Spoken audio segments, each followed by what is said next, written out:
A força gravítica, ou peso, é a força exercida pela Terra sobre todos os corpos na sua superfície ou perto dela.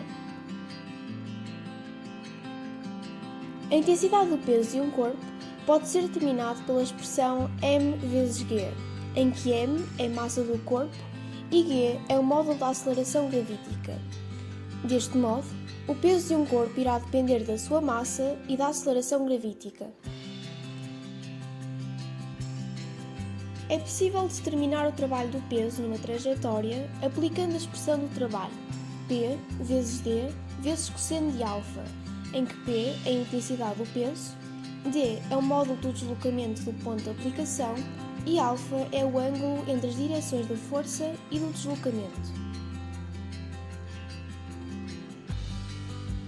Consideremos uma bola que se desloca numa superfície horizontal. Nesta trajetória, existem duas forças que atuam no corpo, o peso e a reação normal. A reação normal, representada por N, é a força exercida pelo plano sobre o corpo.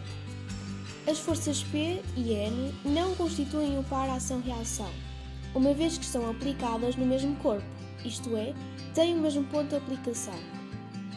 Como o peso da bola é perpendicular ao deslocamento, o ângulo que esta força faz com a direção do deslocamento é 90 graus. Tendo em conta que o cosseno de 90 é igual a zero, conclui-se que o trabalho realizado pelo peso é nulo, assim como o da reação normal. Num plano horizontal, as forças N e P têm a mesma intensidade e a mesma direção, vertical. Apenas diferem no sentido. A reação normal atua de baixo para cima e o peso de cima para baixo.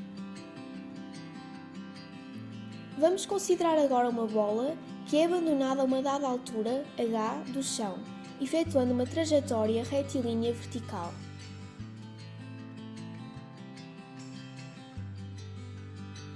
Na descida, como o peso da bola e o deslocamento têm a mesma direção e o mesmo sentido, a amplitude do ângulo entre a direção do peso e a do deslocamento é 0 graus. Logo, o cosseno do ângulo é 1. A intensidade do peso pode-se obter através do produto da massa do corpo pela aceleração gravítica e o deslocamento será a altura. Deste modo, pode-se afirmar que o trabalho do peso nesta situação é potente, já que tem um valor positivo.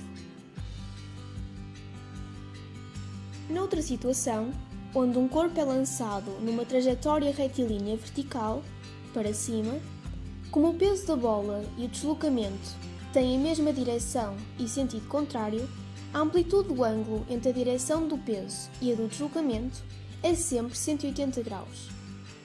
Deste modo, o cosseno de alfa é menos 1. A intensidade do peso é o produto da massa do corpo pela aceleração gravítica e o deslocamento é a altura. Portanto, pode-se afirmar que o trabalho do peso é resistente, já que tem valor negativo. Vamos agora calcular o trabalho do peso quando o corpo sobe ou desce uma rampa, que em física se chama plano inclinado. Um bloco está sobre um plano inclinado que faz o ângulo θ com a horizontal e α com a vertical. Se desprezarmos a força de atrito, as forças que atuam no bloco serão o peso, P, e a força normal ao plano, N. O peso pode ser decomposto em Px, segundo a direção do deslocamento, e em Py, na direção perpendicular ao plano inclinado. A componente Px puxa o bloco para baixo e a componente Py equilibra a força normal, N. Quando o corpo se desloca, a componente Py nunca realiza trabalho, uma vez que é perpendicular ao plano. O ângulo θ também chamado de ângulo de inclinação do plano, é igual ao ângulo definido pelo peso e por PY.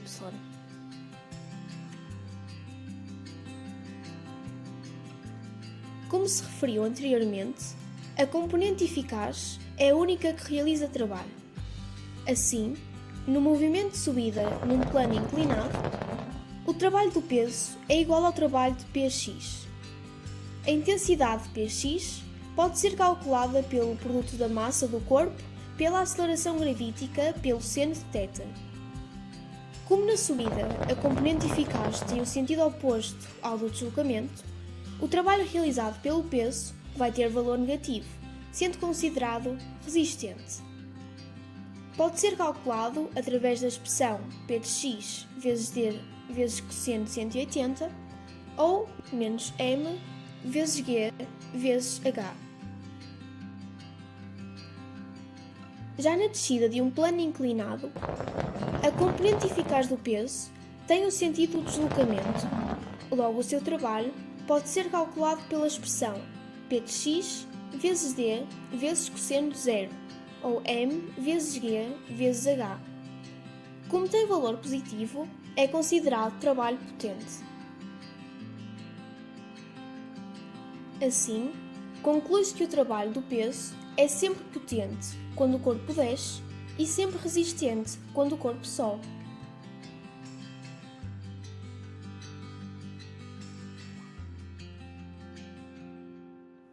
O trabalho realizado pelo peso entre quaisquer dois pontos não depende da trajetória seguida, qualquer que esta seja. Dependerá apenas da posição inicial e da posição final.